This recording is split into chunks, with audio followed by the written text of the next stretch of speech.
Hi, I'm Angi Cooney. This is episode 1 of my new podcast, Now What? Today's guest is someone who truly lives what he teaches. Nigel Risner isn't just a motivational speaker, he's a leadership powerhouse who's worked with companies like Sky, BT and the NHS, as well as global brands like Xerox and Pfizer. He's the only speaker in Europe to be awarded Speaker of the Year by both Vistage and the Academy for Chief Executives. But what really sets him apart is his brutal honesty, infectious energy, and the way he forces you to take a radical ownership, whether you're running a business, leading a team, or just simply trying to figure it out. Let's dive into his story and ask the only question what matters. Now what?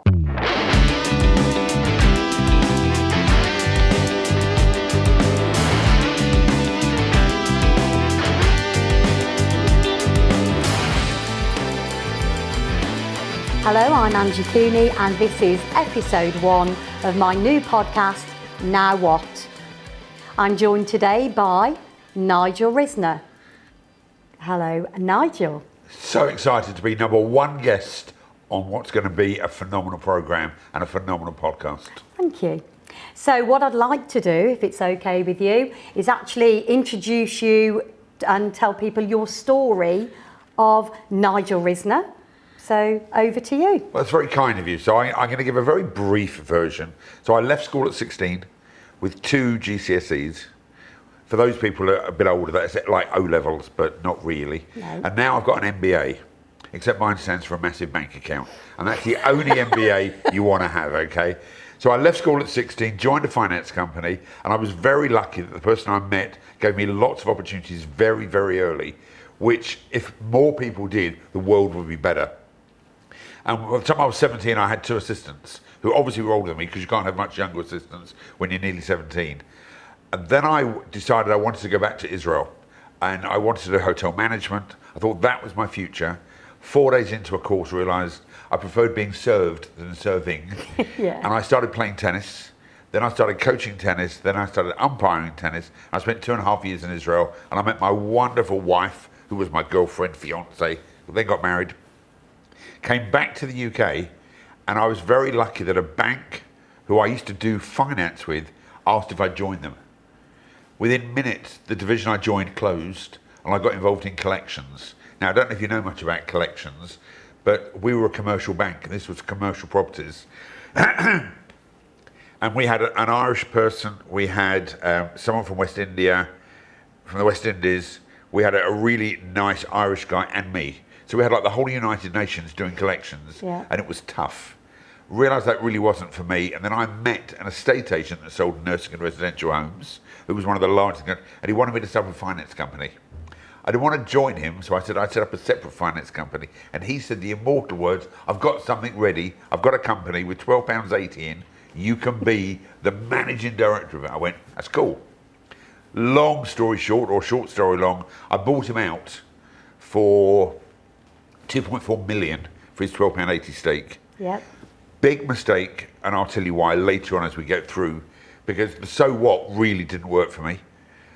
But I was young and impressionable, and I thought I've got to buy him out and then go public, and then had venture capital. How old were you this time? 26. Yeah, I thought when I had that. venture capital in my business.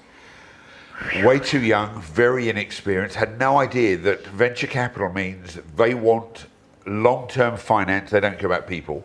And all I cared about was people, and I wasn't really about it long term, because I didn't understand about so what. Yeah, now what? And now what? But so what and now what, which you'll hear me talk about. So what was I going to do? But now what? Now we've got these investors, no clue at all. Yeah. Resigned from my own business with 1 month's money.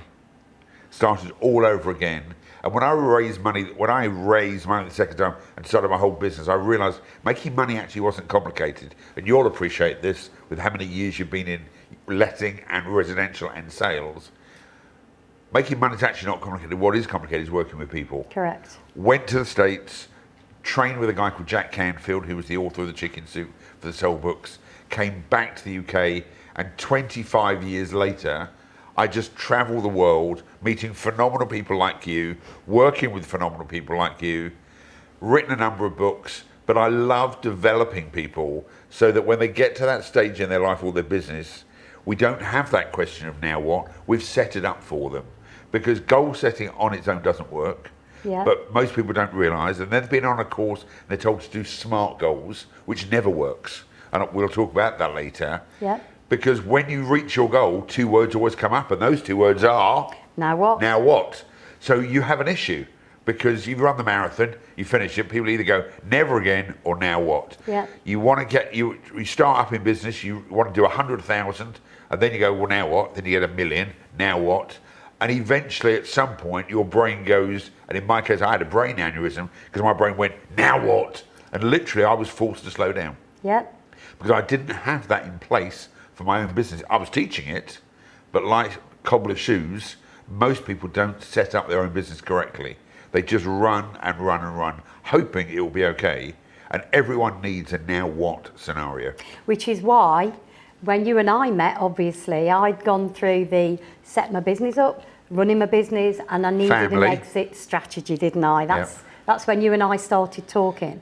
And then the now what moment came when I just decided, do I do the public speaking? I remember talking to you about doing podcasts. Yes, we had some fun. And I said, I don't think that's where I'm going to be. And then I decided to take the plunge and retire. And then my now what moment hit me like a brick wall. Yeah, because you see, you did something very interesting. You had a successful business, you raised a phenomenal family, and then you get to this, well, now what? And we thought, what we'll have 6 months, we'll do 9 months, we'll travel the world. And still, even if you travel the world, now what? One of the problems, and I teach about this in self-esteem, if you have shit in your life, wherever you go, you carry it with you. And so you can have all the money in the world, and I've worked with some very, very successful people, their bag is just bigger than ours. Correct. And when you die, the man who has the most toys still dies. Yeah. Yep. So it's about, how do you find your passion? So using that as an analogy, so you asked me that question about passion and everything else, and then I thought, well, what do I really want? I want to talk to people and I want to help people and make them realise and help them realise. So are you the 6th Spice Girl? Obviously I'm the 6th Spice Girl. I'm the old duffery in the back, but there you go. But I just think that I wanted, and I started with that question, and what do I really want? And that is to help people and give people hope, because I think with my job and what I do anyway, is to give people hope and belief and to buy into me. And I thought, you know what, there are people out there who have, for whatever reason, faced, and originally it was going to be about retirement. And then when you and I talked, it was about, it's got to be more than this, because the now what moment comes in everybody's life, no matter whatever stage they're in, and it can hit you like a ton of bricks, like an aneurysm or a death. And I don't know if you saw the Roger Federer film. So he's won 20 Grand Slams. He's now the richest tennis player ever. He's then got his percentage of his ON shoes. And he retires, and there's a documentary, and you see him nearly in tears that following morning, there's no crowd. He's got the most fantastic family. He's got all the money. And then he made a really clever little university speech, and he went, I only won 54% of all of my points. So you think this guy's magical, and then he retires, he's got 100+ million, he's got endorsements everywhere, and he wakes up and goes, well, now what? And then he starts doing exhibitions, or he's doing other stuff. And then you look at people like Boris Becker, you look at people like Andy Murray. From a tennis point of view, they retire, need the adulation, because they don't have a now what. What they're learning to do much earlier, and you'll remember this as well as I do, that footballers that retire do 2 things immediately after they start. They do drink or drugs. Yep. Because they've got nothing else in their life.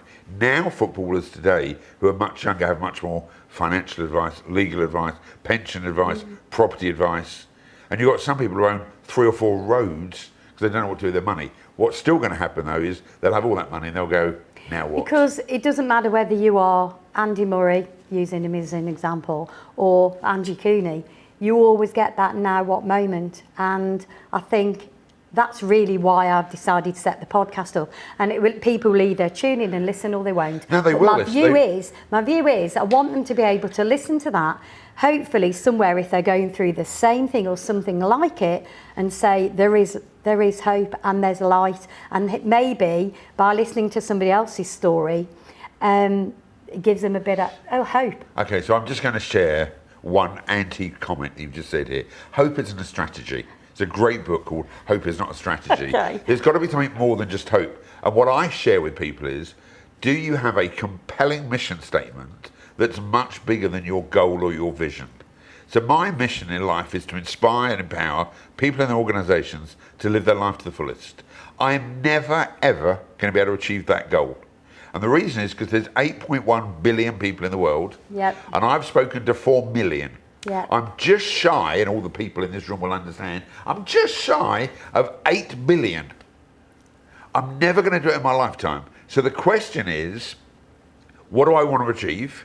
And then if you reverse your question to Yeah. some of your next guests and ask them, instead of what do you want, what's missing in your life? Okay. It's the same question, but it's much more emotionally based.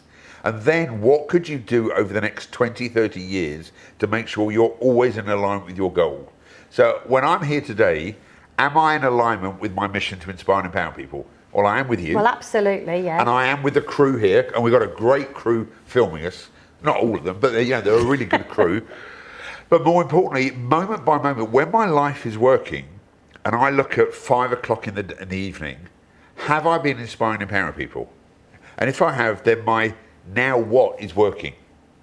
When I've not been doing that, and have you ever been driving your car and a car pulls in front of you and you do the middle finger job? No, not at all. Okay, but I'm sure other people you know may have done. Yeah. But in that moment in time, I'm not following my mission.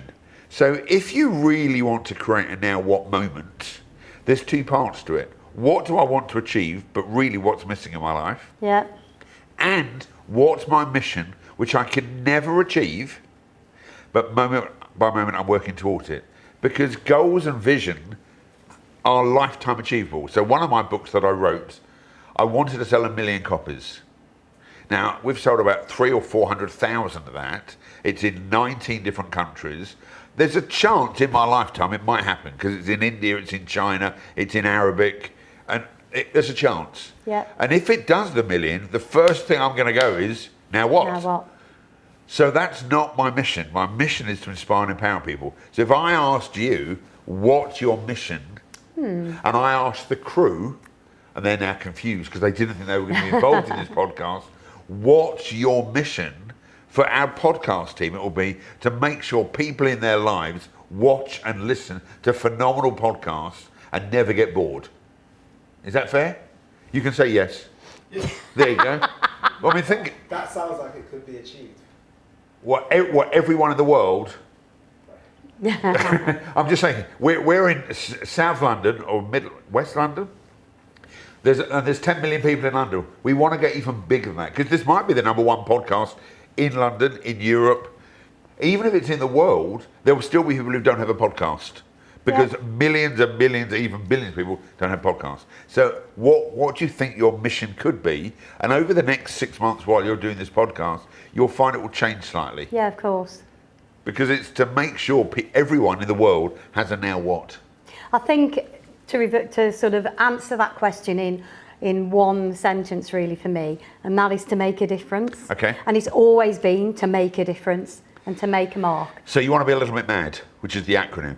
Yeah, And that is who you are. it is, yeah. it So is. I have a girlfriend in the States, and hers is to make the difference in people's lives. Right, So okay. she doesn't want to just make a difference. Yeah. She wants to make the difference in people's lives. And I think that's what you really want to do. You want to look at people and think, did I make the difference that they now have a better relationship, they've got a better relationship with their boss, with their husband or wife, with their children.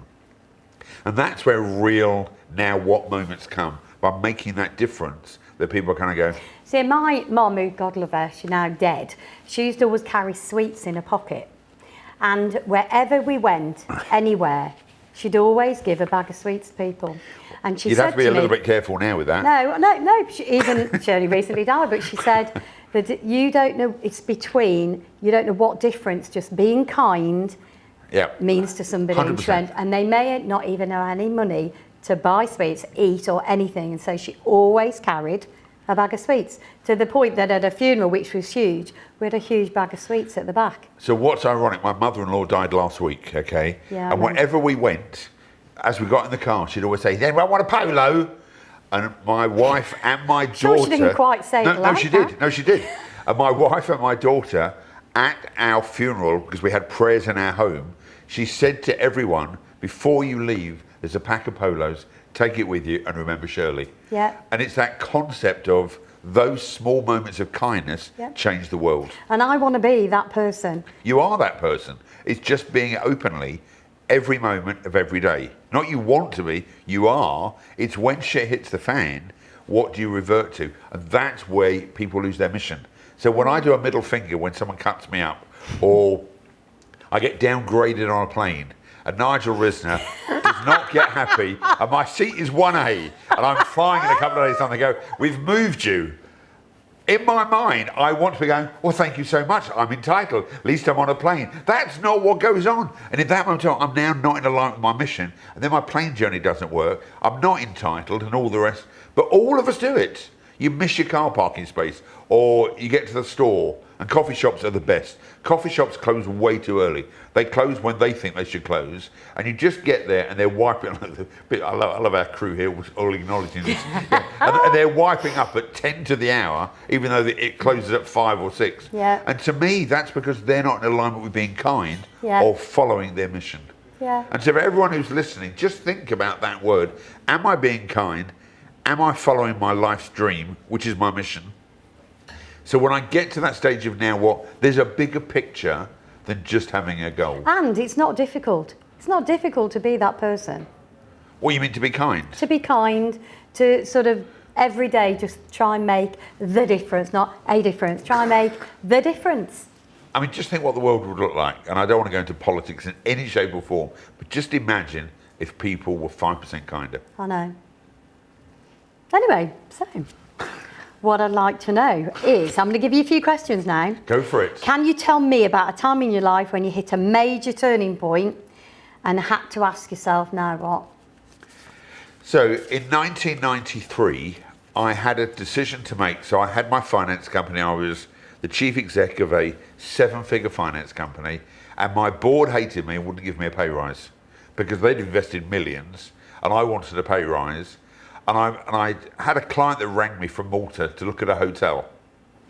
There was probably no chance of me being able to finance this hotel, but I wanted a moment to clarify and think about what my now what moment was going to be. Yeah. And I flew to Malta, and I flew to a little island called Gozo, where there was a helicopter that took me, and I remember being in the airport. Well, Mr. Risner, please make himself known. I thought I'd done something guilty, but there was a helicopter taking me over there. And I remember thinking, what do I want?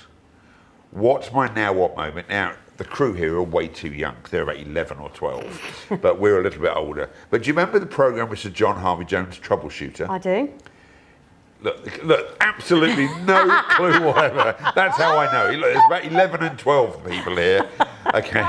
But Sir John Harvey Jones used to go into companies, and his job was to look at what was going on, and he'd spend 1 or 2 days, and he did Morgan cars.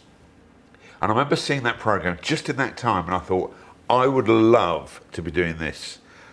Fast forward 5 years, and Jacqueline De Beer, which is a corporate clothing company, rang me up and said, would you like to spend a day with us looking at our business to give us an idea of what we need to do next? So now what?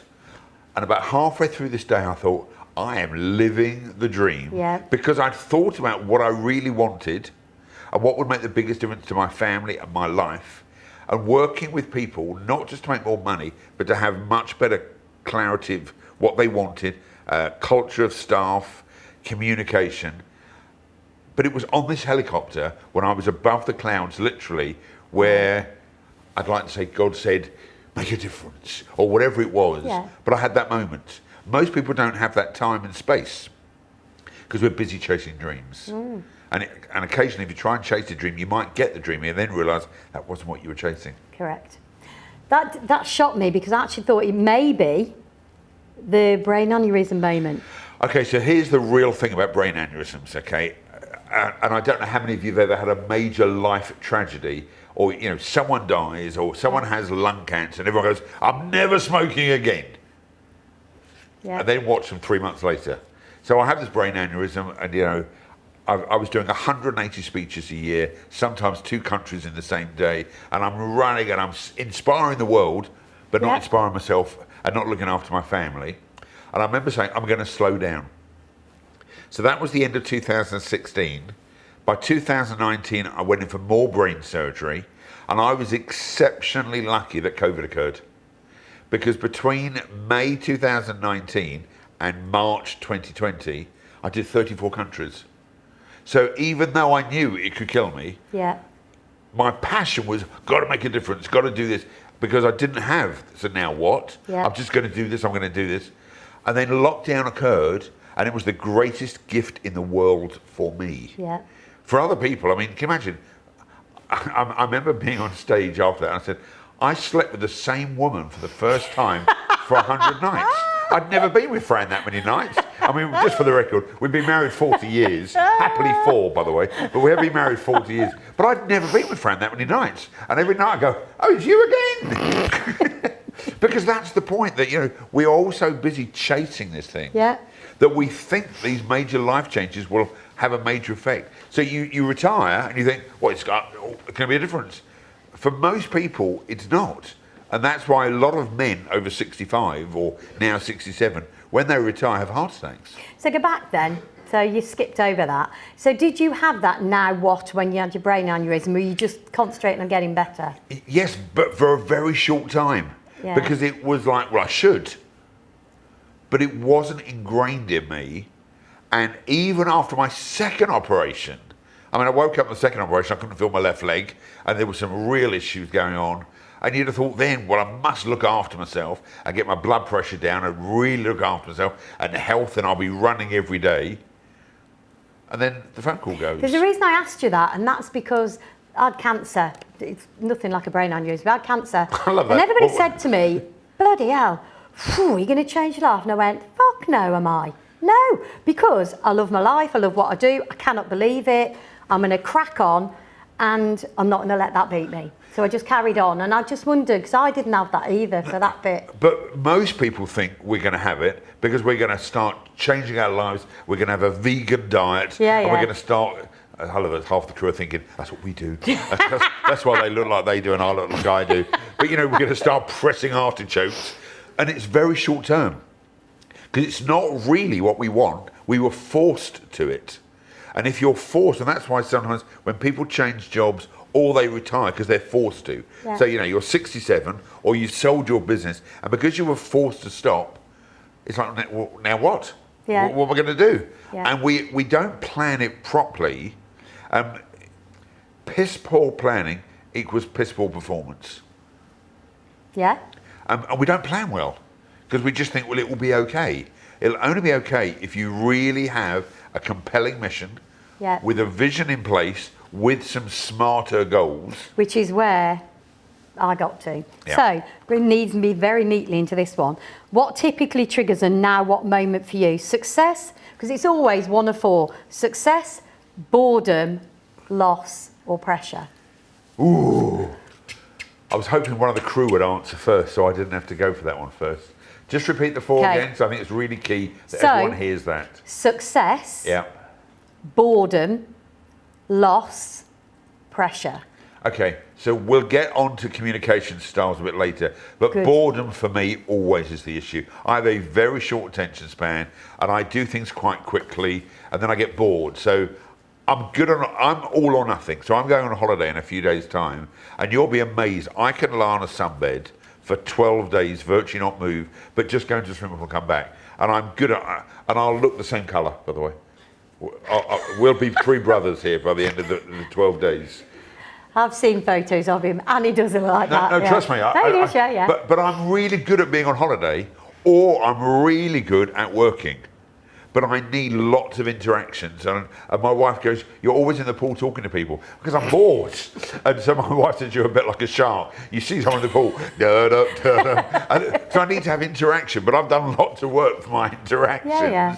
But I get bored very, very quickly because of my communication style. So we'll just talk about it for 2 seconds. I do want to talk about communication. But because I'm that certain animal style, which we'll come on to, Yeah. my boredom level is very, very short.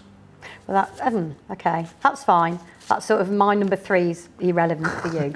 So can we now talk about styles? Because the more I researched into now what and people, and obviously, you know, I've read your books and things, I realised there are 4 types of people which you will then make into 4 types of animals. So can we talk about the animals? Yes. Please. So in my world, there are 4 animals. Yeah. There are lions, monkeys, elephants, and dolphins. Yeah. You're a bit of a classic lion, okay? That you know where you're going, short temper, get it done. Let's organise the podcast. Don't know what we're going to talk about. Get it done. Let's get some people in the room. And here we've got lighting. We've got 3 phenomenal people in the room. Let's get it done. That isn't quite what I said to you, is it, at our time? But I think you'll find that's the truth. Okay, classic lion behaviour. I did actually ask they asked me about what do I think you'd say. I was like, Okay. Then we've got monkeys, which is I'm a classic monkey. I'm all over the place, very short attention span, very creative, lots of ideas, but I can only be in the room about 20 minutes and I'm going to need a wee break very soon, Yeah. regardless of what we do. And I've got one of my colleagues here, okay? And monkeys are great. We have lots of ideas, but we have very short boredom. Then we got the elephants, and I'm married to a massive elephant. I mean, she's a size 12, but she is a massive, massive elephant, my wife, who plans every single thing, everything that's logistical. We'll go on holiday. She'll want, even though it's all online, she'll go to the checkout thing and she'll want a ticket printed, just in case her phone breaks from the time we get to checkout to the time we get on a plane. And then she wants a copy of the ticket on her file. She'll download a PDF. Good Lord. You're one of these people, classic elephant. So in this room, I mean, it's classic. In this room, we've got all 4 animals probably. So elephants need structure, they need process. They have a slightly different now what, because could be disasters. There could be a disaster. The studio could collapse tonight, and if the lambs go, what are we going to do? And they've got another studio booked just in case. yeah. And then we've got the dolphins, who are caring, nurturing, supportive, who want to make sure that your message goes out to the world. And not just to the lions, but to the whole wide world. And our job, and all 5 of us in this room, is not to be a better animal, it's to be a better zookeeper. And that's the real clarification of my program that's different to most. That zookeepers, when they do a podcast, or they do a training program, or they're a parent, look at the people they're talking to and think, what's the answer for them? So I know for you it needs to be short, sharp answers because you're going to get annoyed very quickly. For the crew here, we're going to have a break in a minute because he looks like he's desperate. You, though, can be here for 3 hours without water break. You've even got your water plans. And then we've got a little dolphin in the corner just doing a bit of extra work to make sure everything's okay, just to supervise. So just in this room, we've got all the animals. The problem is most people just speak in their own language. And so I often joke that, I speak fluent Hebrew. If I do the rest of this program in Hebrew, it'd be great for me, but you won't understand a word I'm saying. And that's the issue. So when we come to now what, monkeys don't plan. We'll just see what goes on. Lions think it's a plan, providing it's financially based. Okay. Elephants have a much more long-term plan, but there's caveats. That, we might go down the M1, we might go down the A1. When we get to the A1, we get near Scotland, we might turn left and we're going to go via Loch Lomond. There are 90 different things. And the dolphins just want to make sure all of us are happy together. Okay. So when you think about that with your now what, most of the people you're dealing with, the people who listen to this podcast, are listening through different filters, and that's the problem. So using your animals, okay, I'm now going to go into and explore the 4 types of people that I found when I was researching. So there's the avoider, okay? So the avoider is paralysed by options. Their mindset, So that's the elephants. Yes, if I do nothing, maybe it'll go away. Challenge for them is staying in limbo because they avoid making decisions. Is that an elephant? Yeah, and they avoid making decisions because they have an issue called perfection versus excellence. So it's got to be perfect. Well, Okay. there's no such thing as perfection. So lots of elephants will spend hours and hours and have hundreds of meetings, and they'll meet the accountants, they'll meet the lawyers, they'll be doing wills, they'll be doing everything but what needs to be done, called avoidance. Okay. So their growth, they need to learn to tolerate uncertainty, because that's quite a biggie, and take small imperfect steps forward, which very interesting. However, there's a problem. People can deal with change. Elephants hate uncertainty. So we're all going to have major change over the next 20 years. Yep. But elephants of all the animals, which is your avoider, hate uncertainty. Well, there is going to be uncertainty, but they hate it more than anyone else. So when someone moves, they know they've got to change. Hang on. But the uncertainty of, are they going to meet neighbours, are they going to meet friends, whatever, is an Yeah. issue for them. So elephants spend a lot longer looking for houses than all the other three. Okay. Number 2, who's this then? The overthinker.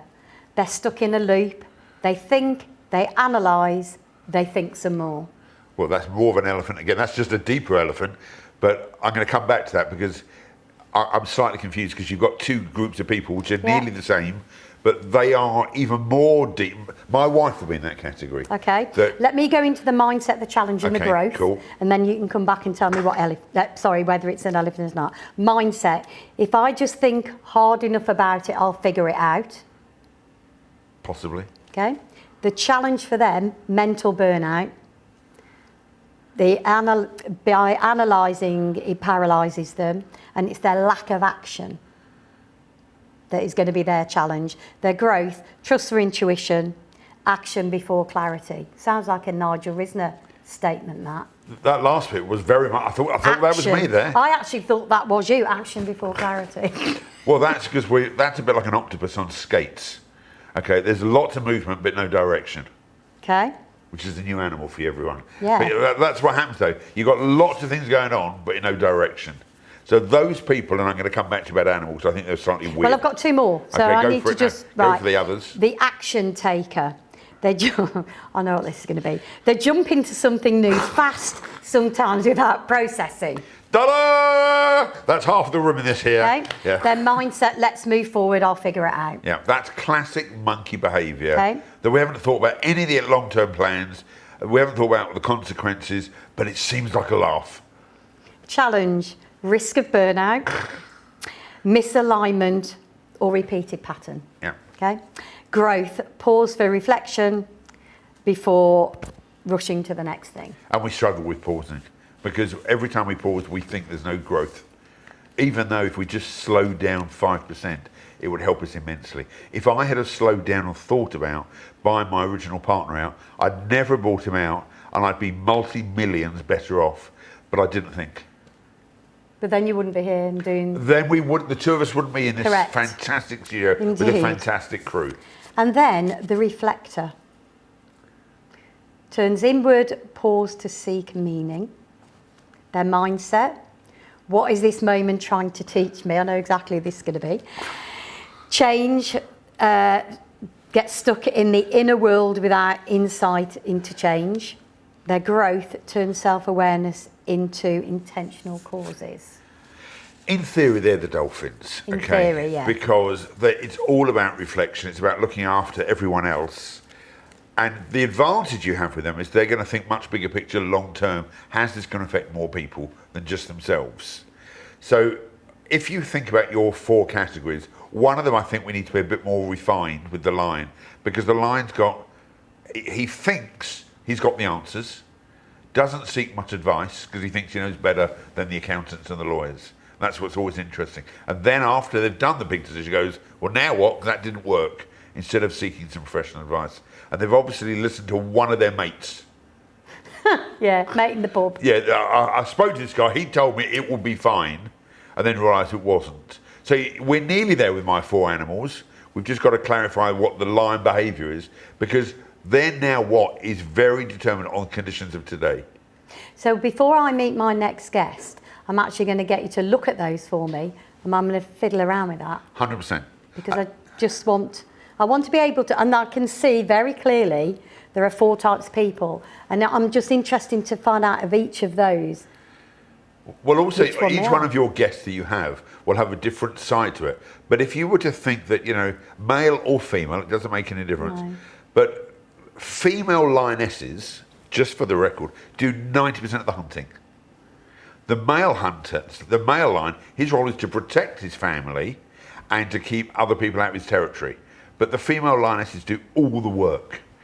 And they're very focused. And if you ever see a pack of lions, a pride of lions, when they go for the kill, they don't stop halfway and go, let's just remind ourselves what the mission is. It's inbred. They know exactly what Yeah. it is. And for someone like you know where you want to go. Just occasionally you need to stop for 5 seconds and just check whether the traffic lights are green or red. Yeah. And that then brings me to mine now. What moment? So what is your now what moment? Now, my now what moment is to literally explore this now, to explore this and see if it's got any legs. Definitely it's got legs, I can promise you. And then to be able to get it out there in a way that people can relate to without pissing them off. Provided they hear your genuine essence and your real compassion, they'll get it. Yeah. It's when people start telling people, this is what you must do. Because for all the different animals there, that's why you've got to now let go of being that female lioness and become a zookeeper and think, what do the world need? It needs kindness. Yeah. It needs clarity. It needs now what? It needs some fun. And you're all of that on a good day. Yeah, catch me on a bad day. I'm not that person. Well, two of us in the room going, yes, we can see that. And that's the point, that you're then not in your now what moment. You've lost where your vision is. You've lost your mission. And every person I've ever met, when they're in and on mission, their lives work, their relationships work. Because your mission isn't just for one part of your life, it's for everything you do. And I think if everyone who's listening to this gets support from you in what's my now what and what's my mission in life, their lives will change instantly. I hope so. Anyway, thank you. My pleasure. So, I've actually got a little present for you. And you know, as a monkey, I'm excited when it comes And to when presents. you, of course, and when you look at it, you've got to think about me. Because I was thinking about chocolate, Coke, as in the ones you drink, obviously. I like the added clarification there. Oh, look at that. See, what's so brilliant about this is that is you to a T at me. Now, what's so amazing is that your now what has made my heart sing. Because you've thought about it, because it would have been easy to get Cambridge chocolate or Diet Coke. It would. This, though, with a finger in the air, is Angie looking at me looking at you. I love that. Mission accomplished. Mwah. Thank you.